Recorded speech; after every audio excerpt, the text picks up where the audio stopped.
The year is 1219.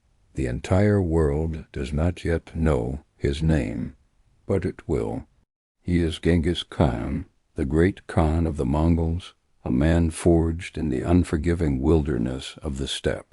For years he has unified the warring tribes of Mongolia, creating a disciplined, unstoppable army. He has conquered northern China and now rules an empire stretching from the Pacific to the Caspian Sea.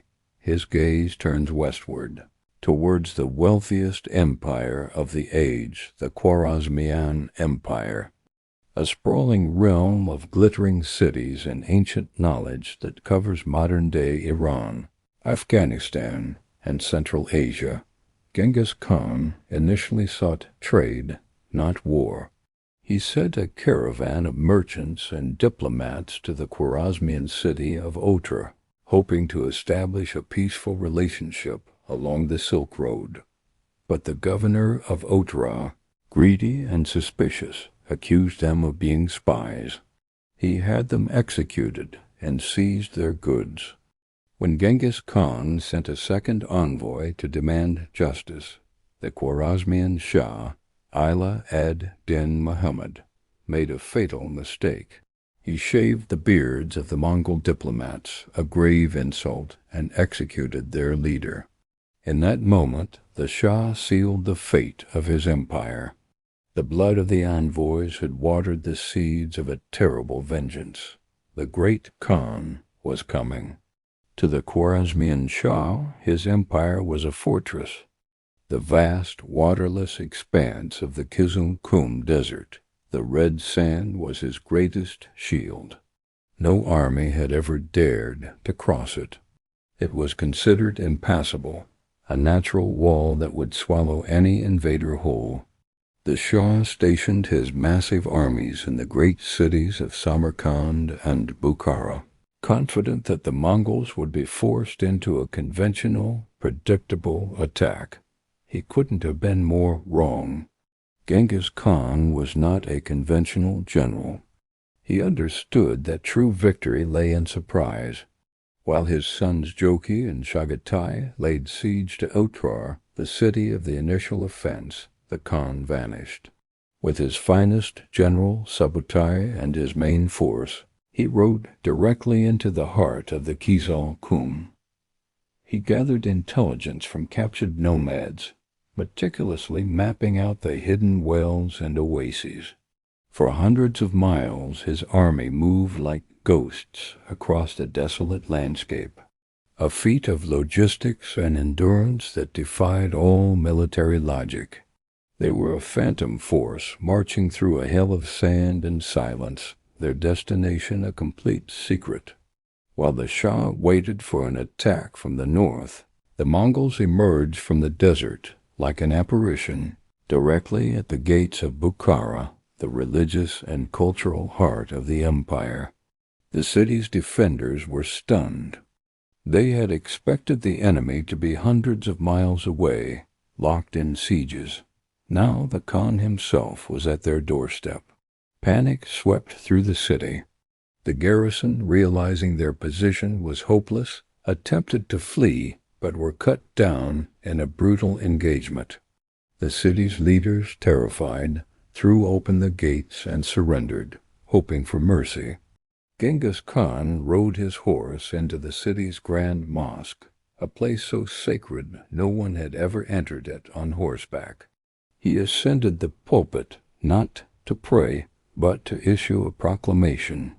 His words, delivered through an interpreter, would echo through history. He told the terrified nobles and citizens of Bukhara that their Shah was a coward and a tyrant. He declared that their own sins had brought this fate upon them. And then he spoke the chilling line that would define his legend. I am the punishment of God. If you had not committed great sins, God would not have sent a punishment like me upon you. The message was clear. This was not just a war, it was a divine reckoning. Bukhara was then systematically plundered, its treasures seized to fund the war, and the city was set ablaze. With Bukhara in ashes, the Mongol storm fell upon the crown jewel of Central Asia, Samarkand, a city of legendary wealth, protected by immense walls and a garrison of over 100,000 soldiers, including war elephants. The Shah, hearing of Bukhara's fate, had lost his nerve and fled, abandoning his capital and his people. The defense of Samarkand was fierce but disorganized. The Mongol army, now swelled by the forces of the Khan's sons, encircled the city.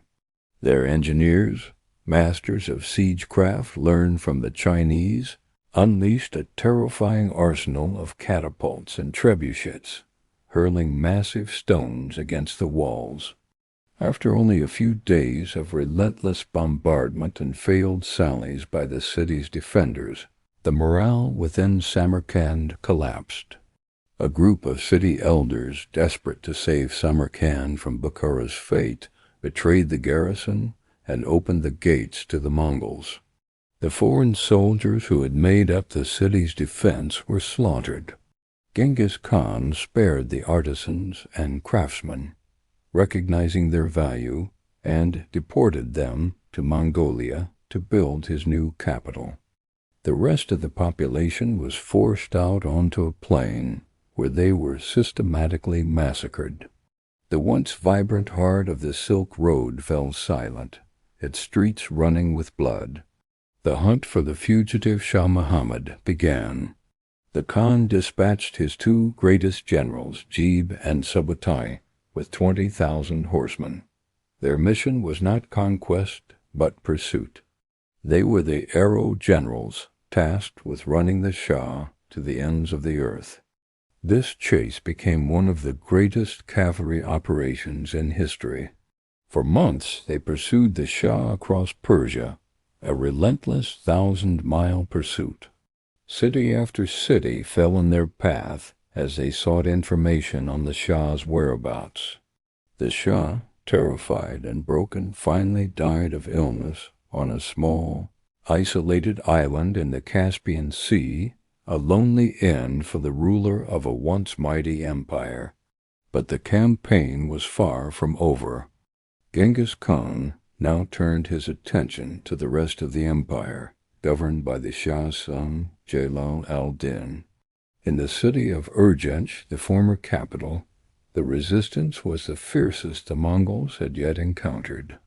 The battle for the city was a brutal, street-by-street affair that lasted for weeks.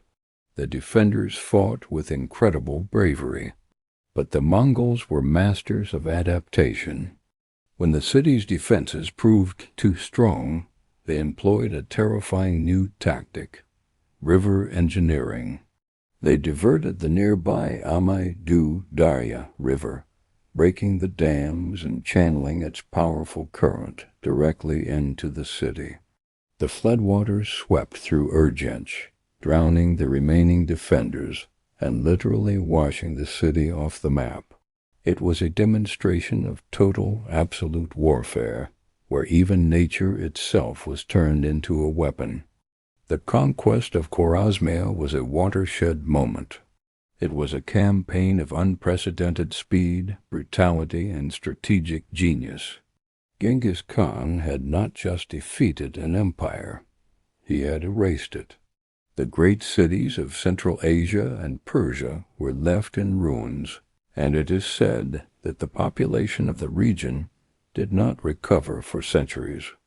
The campaign showcased the core tenets of Mongol warfare: psychological terror, overwhelming speed, meticulous planning, and a ruthlessness that stunned the world. From the ashes of Khwarazmia, the Mongol Empire would grow to become the largest contiguous land empire in human history, forever changing the map of the world. The man from the steppe had become the master of civilization, and his name, Genghis Khan, was now whispered in fear and awe from China to Europe. A new era had begun, written in fire and steel.